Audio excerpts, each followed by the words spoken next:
Alhamdulillah, la louange revient de droit à Allah. Wassalatu wassalamu ala rasulillah. Qu'Allah couvre d'éloges son messager. Marhaban bikum jami'an. Bienvenue à tous.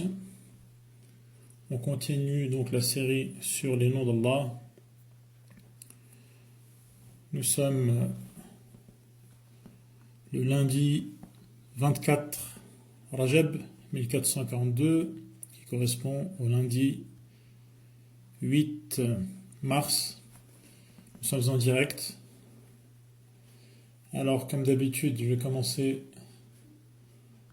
par checker le quiz du dernier cours, le cours numéro 6, qui portait sur les trois noms Al-Khaliq, Al-Bari et Al-Musawwir.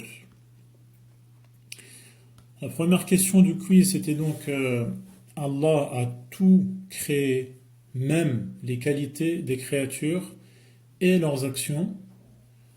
Vrai ou faux? Donc c'était vrai. Il y a une écrasante majorité qui avait bien répondu, 95%. Effectivement, donc vous avez remarqué la petite ampoule où j'ajoute quelques précisions ou quelques informations.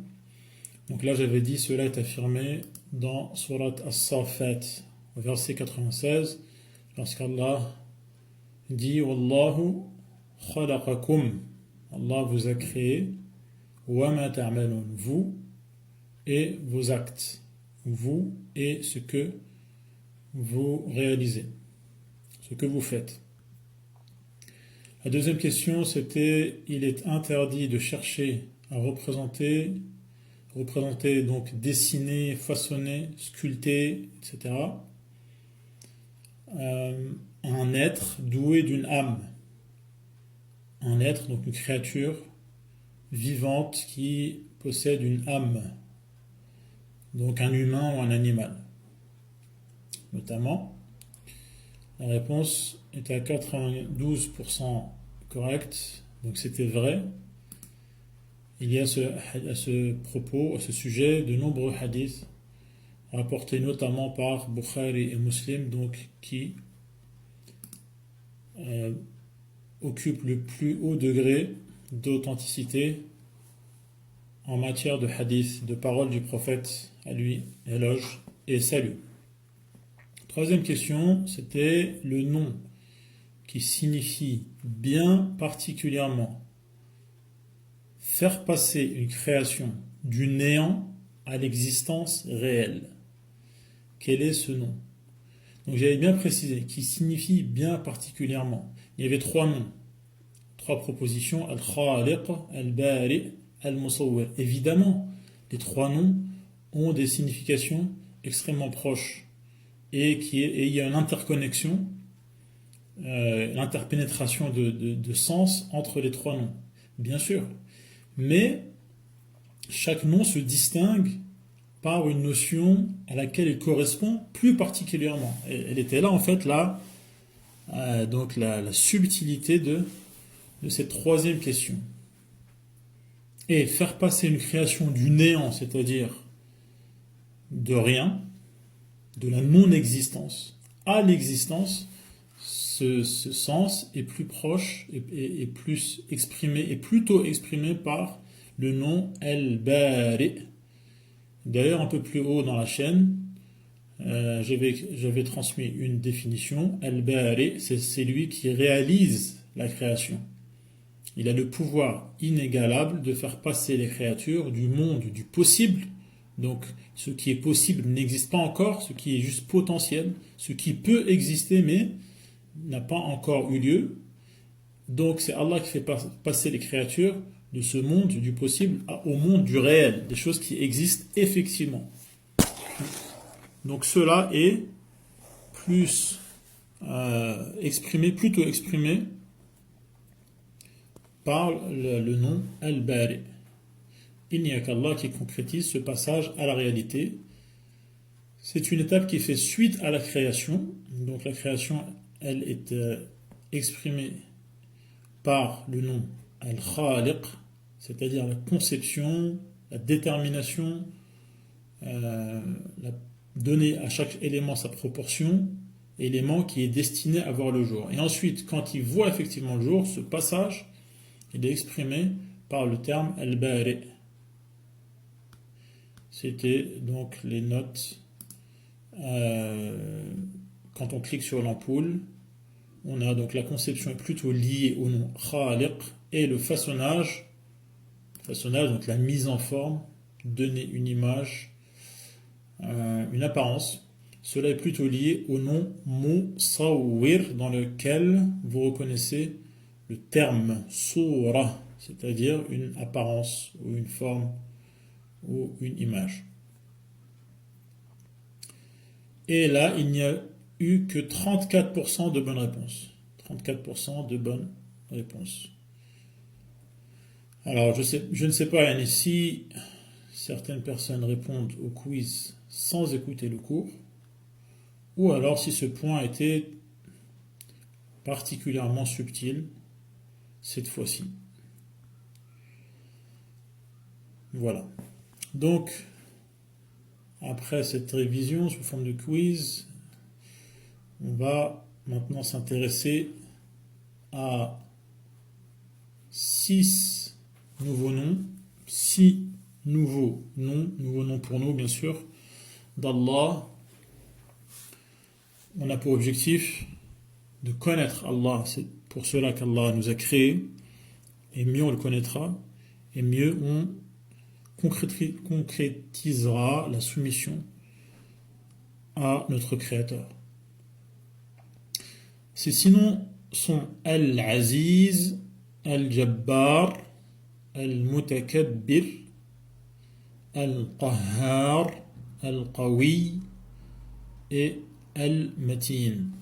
Donc, comme d'habitude, je me base essentiellement sur ce qu'a écrit Cheikh Ibn Sa'di. Vous avez les références écrites sur la chaîne. Et c'est le Cheikh donc, qui a réuni ces noms car ils ont un sens proche.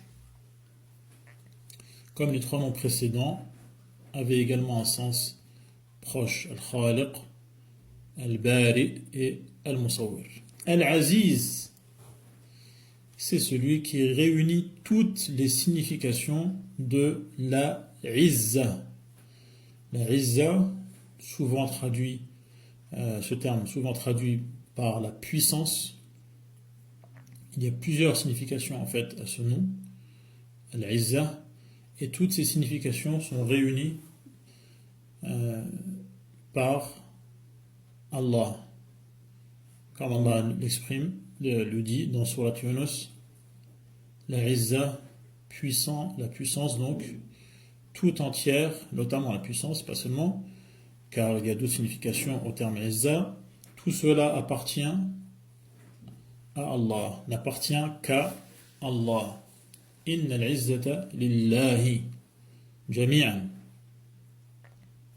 Donc toute la force, c'est une des significations de l'Izza, toute la force lui appartient, et donc ce qu'il veut se concrétise.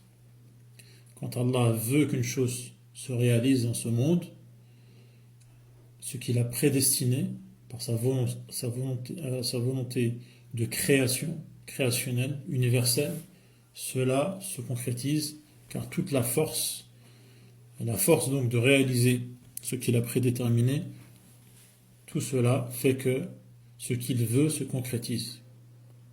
Ma sha'Allahu kana. Et rien pour lui ne serait trop difficile à réaliser. Il n'y a rien qui est trop dur à faire pour Allah, car il a toute la puissance et toute la force. Également, Al-Izza, et donc le nom d'Allah, Al-Aziz, signifie que personne ne peut le vaincre. Personne ne peut le vaincre ou s'opposer à sa puissance. Et il est donc celui qui domine l'ensemble de ses créatures. Également, Allah est Al-Aziz, c'est-à-dire que personne ne peut l'atteindre et personne ne peut réussir à lui faire parvenir un mal, quel qu'il soit. Personne ne peut l'atteindre, il est hors d'atteinte, personne ne peut lui causer un tort quelconque. Voilà donc pour le nom d'Allah Al-Aziz. Al-Jabbar est également un des noms d'Allah. Al-Jabbar, c'est-à-dire que c'est Allah qui est tout en haut, au-dessus de son trône. Il est au-dessus de son trône, comme cela sied à sa majesté, comme cela correspond à sa grandeur. C'est une de ces qualités qu'on affirme telle qu'elle fut mentionnée dans les textes, tout en sachant que rien n'est semblable ou comparable à Allah et que ces qualités ne ressemblent pas aux nôtres. Et il n'est donc pas au-dessus du trône, comme les créatures sont au-dessus d'autres supports. Et donc Allah est Al-Jabbar, c'est-à-dire qu'il est tout en haut. Et rien n'est au-dessus de lui. Il est Al-Jabbar, c'est-à-dire qu'il domine l'univers. Il domine l'univers et soumet ce monde à son pouvoir. Al-Jabbar a également un autre sens. Il veut dire qu'Allah est celui qui soulage les douleurs de ses créatures. Allah est celui qui console les cœurs brisés de ses esclaves tristes lorsque ces derniers se tournent vers lui. Voilà un autre sens du terme Al-Jabbar. Allah est également Al-Mutakabbir. Al-Mutakabbir, c'est Allah qui est bien trop élevé pour être l'auteur d'un mal quelconque. Le mal ne lui est pas attribué. Ou pour avoir un défaut. Allah est exempt de tout défaut. Il n'a aucune imperfection, car Allah est élevé au-dessus de ses bassesses. Bien entendu, Allah est celui qui crée le bien et le mal, mais le mal exprimé comme cela dans l'absolu n'est pas attribué à Allah, car dans tout ce qu'Allah fait, il y a finalement un bien pour lequel il mérite d'être loué et qu'on le remercie, qu'on fasse ses éloges. Et également, le mal est quelque chose de relatif. C'est quelque chose qui est relatif et ressenti comme tel par rapport à certaines créatures. Et donc Allah est Al-Mutakabbir, il est au-dessus de toute bassesse, de toute imperfection, de tout défaut. Allah est Al-Mutakabbir, c'est-à-dire que sa majesté et sa grandeur empêchent tous ces éléments négatifs. Il n'a donc, puisqu'il est Al-Mutakabbir, que les qualités de perfection et d'excellence. Et les croyants affirment cette grandeur lors de chaque prière, bien entendu, en disant Allahu Akbar. Ces trois noms, donc Al-Aziz, Al-Jabbar, Al-Mutakabbir, sont mentionnés à la suite, à la fin de surat Al-Hashr. Al-Aziz, Al-Jabbar, Al-Mutakabbir. Parmi les noms d'Allah, il y a également Al-Qahhar. Al-Qahhar, c'est-à-dire qu'il soumet tout à sa force et à son pouvoir. Toutes les créatures lui sont dociles et ne peuvent s'opposer à sa volonté générale et globale. Allah, Al-Qahhar donc, leur impose ses décisions, sages et justes, sans qu'on ne puisse rien y changer, sans qu'on ne puisse rien y redire, car il est Al-Qahhar. Il impose sa volonté. Rien ne peut se passer dans cet univers sans la permission d'Allah. La permission relative à la création et la volonté générale et globale et universelle. Allah est également Al-Qawi. Al-Qawi, c'est-à-dire qu'il est puissant. La force, Al-Quwwa, donc, comme Allah l'exprime dans le Coran, Al-Quwwa lillahi jami'an. Tout cela, toutes les manifestations de la force, toute la force appartient en fait à Allah. La force est un de ses attributs. Rien ne peut lui résister. Rien pour lui n'est difficile à réaliser. La force ne peut venir que de lui, car c'est lui Al-Qawi, le fort. La force ne peut venir que du fort. Al-Qawi, Allah. Et c'est lui qui fait triompher ses messagers et ses alliés. Ces alliés qui sont en fait ceux qui marchent sur les traces des messagers, à qui Allah a donné la force de convaincre et la force d'avoir le dessus et le dernier mot sur leurs ennemis. C'est Allah Al-Qawi qui brise l'échine de ses ennemis, il n'y a qu'à lire le Coran, pour voir les nombreux peuples qu'Allah a exterminés lorsqu'ils ont osé s'opposer à ses prophètes. La bonne marche de cet univers est un signe évident de l'imposante force d'Allah. Tout cet univers qui nous entoure, qui est en fait composé d'une multitude d'innombrables particules et atomes, tout cela fonctionne à merveille. Cela est un signe évident de l'imposante force d'Allah qui impose à ces atomes de se comporter tel qu'il leur a assigné. Ils ne peuvent pas en faire autrement. Allah est également Al-Matin. On retrouve dans le Coran Dhul Quwwati Al-Matin. Donc le lien entre ces deux derniers noms, Al-Qawi et Al-Matin également. C'est lui, Al-Matin, qui possède la force absolue. Aucune réalisation ne lui est difficile. À chaque fois qu'il veut accomplir un acte, sa force suffit à le faire. Il n'a donc pas besoin d'être aidé, puisque sa force est suffisante. Le jour du jugement également, les mécréants comprendront que l'entière force n'appartient en réalité qu'à Allah. Ils se trompent ici-bas. C'est kuffar lorsqu'ils se tournent vers d'autres que lui, en croyant qu'ils ont une quelconque force.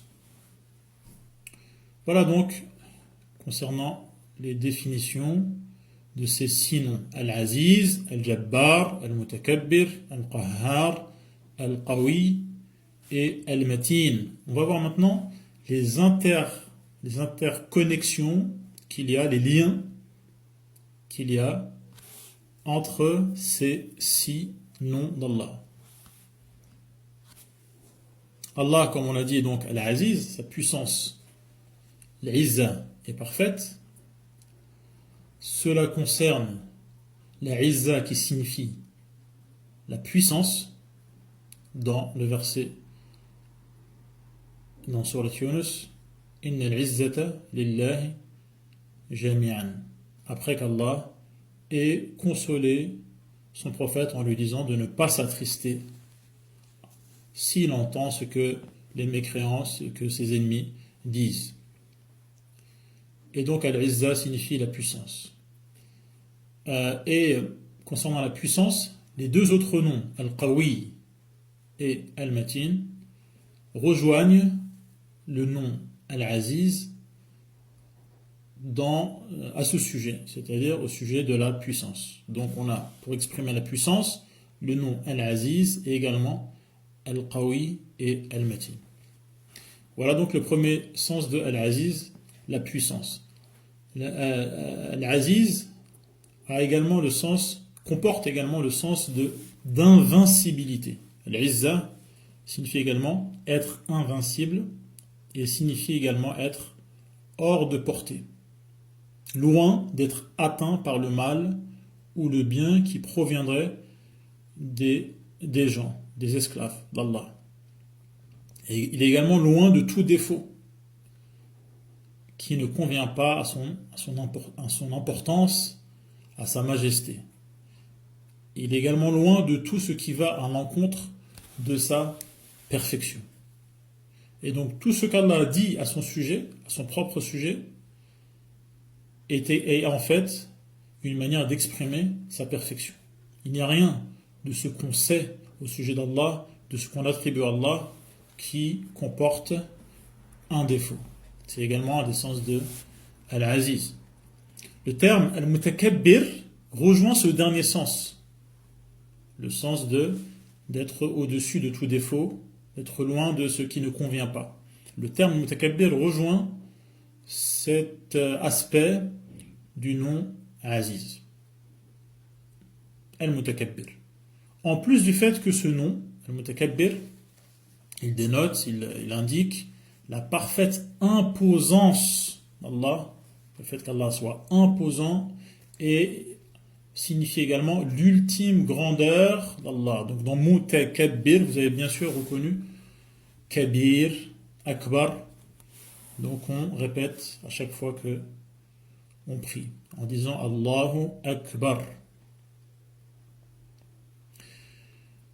Et en plus donc de la notion précédemment citée, à savoir qu'Allah est bien au-dessus de ce qui ne convient pas à son imposance et à sa grande majesté, donc Al-Mutakabbir signifie également la grandeur d'Allah.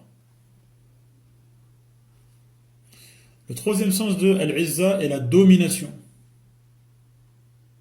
Qualité qu'on retrouve également dans le nom Al-Qahhar. Dans le nom Al-Qahhar, c'est-à-dire celui qui domine par son pouvoir toutes les créatures. Tout ce qui existe est assujetti à Allah. Les êtres vivants sont tous à sa merci. Les affaires du royaume sont entre ses mains. Le pouvoir lui appartient. Ce qu'il veut se réalise et ce qu'il ne veut pas ne peut avoir lieu. Voilà donc ce que signifie Al-Qahhar, et cela rejoint Al-Izza dans le sens de la domination. Comme Al-Mutakabbir rejoint Al-Izza dans le sens de la grandeur et l'élévation et le fait d'être exempt de tout défaut. Tout comme Al-Qawi et Al-Matin rejoint Al-Aziz dans le sens de la puissance et de la force. Les mondes célestes et terrestres, les imposantes créatures que contient cet univers, sont tous soumis à leur maître et régent, donc Al-Qahhar. Cela se manifeste à travers chacun de leurs mouvements et à travers les choix qu'ils sont amenés à faire. Ils n'ont pas d'autre alternative que d'être soumis à ce qu'Allah leur a imposé. Elle ne décide de rien, elle ne décrète aucune loi. C'est en fait à Allah qu'il appartient de décider. Les lois relatives à la religion, à la prédestination et à la rétribution, donc le jour du jugement, lorsqu'Allah fera la loi, tout cela lui appartiennent toutes ces lois. L'unique juge, c'est lui. Le seul Seigneur, c'est lui. L'unique divinité adorée en droit, c'est lui. D'où le lien donc entre Al-Qahhar, qu'on vient de voir, et également un autre nom qui est Al-Wahid, puisqu'il est celui qui soumet tout, et donc le seul, Al-Wahid, a mérité d'être adoré. Vous remarquerez d'ailleurs dans l'histoire d'Ibrahim qu'après avoir observé les objets célestes tels que les étoiles, la lune, le soleil, il s'est rendu compte donc que tous ces éléments étaient soumis puisqu'ils ne pouvaient pas se soustraire, ne pouvaient pas dévier des trajectoires qu'Allah leur a imposées. D'où la nécessité de se soumettre à celui qui soumet tout plutôt que de se soumettre à des créatures comme le soleil, la lune ou les étoiles ou autres. Et Allah nous rappelle cela à plusieurs reprises dans le Coran. Par exemple, il nous dit que parmi ces signes, il y a la nuit, le jour, le soleil, la lune. Ne vous prosternez donc pas au soleil ou à la lune, mais plutôt à Allah qui les a créés. Et donc, la Izza a le sens de domination, et cela est rejoint par le nom Al-Qahhar. La Izza, dans ce sens de domination, est également rejoint par le nom Al-Jabbar. Al-Jabbar, ce nom dénote également qu'Allah est le haut, le plus haut, celui qui est monté sur le trône, qui possède le pouvoir et qui s'est rendu maître de toutes les formes d'autorité. Donc on retrouve cela dans le terme Al-Jabbar et cela rejoint donc Al-Aziz dans le sens de domine, de celui qui domine. Al-Jabbar inclut notamment la notion de fine pitié. Donc ça c'est un autre sens, on l'avait dit tout à l'heure, de Al-Jabbar. Al-Jabbar, celui qui domine, mais également Al-Jabbar, c'est également celui qui a une fine pitié. Allah est celui qui réduit les brisures, il réduit les fractures, il console les tristesses, il réduit les brisures de l'âme. Lorsque son esclave a le cœur brisé, lorsqu'il regrette ses péchés, lorsqu'il se soumet entièrement à Allah et ressent sa grandeur, et cela fait fondre son cœur et le brise en mille morceaux, eh bien Allah va réduire la fracture, il va colmater les brèches, il va réanimer son cœur et les soulager. C'est également un des sens de Al-Jabbar. Il enrichit le pauvre, il soulage les souffrances, il ranime les cœurs qui se brisent devant sa majesté, qui se montrent humbles devant sa perfection, qui espèrent obtenir ses faveurs, et ce jabr, ce soulagement des souffrances, en y déversant un torrent d'amour, un flot de connaissances et de lumière divine, qui permet donc à ces esclaves brisés devant la grandeur de leur maître de voir clair, d'être affermis et de réussir. Pourquoi donc se tourner vers un autre qu'Allah? Pourquoi donc avoir confiance en un autre qu'Allah? Pourquoi donc chercher consolation auprès d'un autre qu'Allah?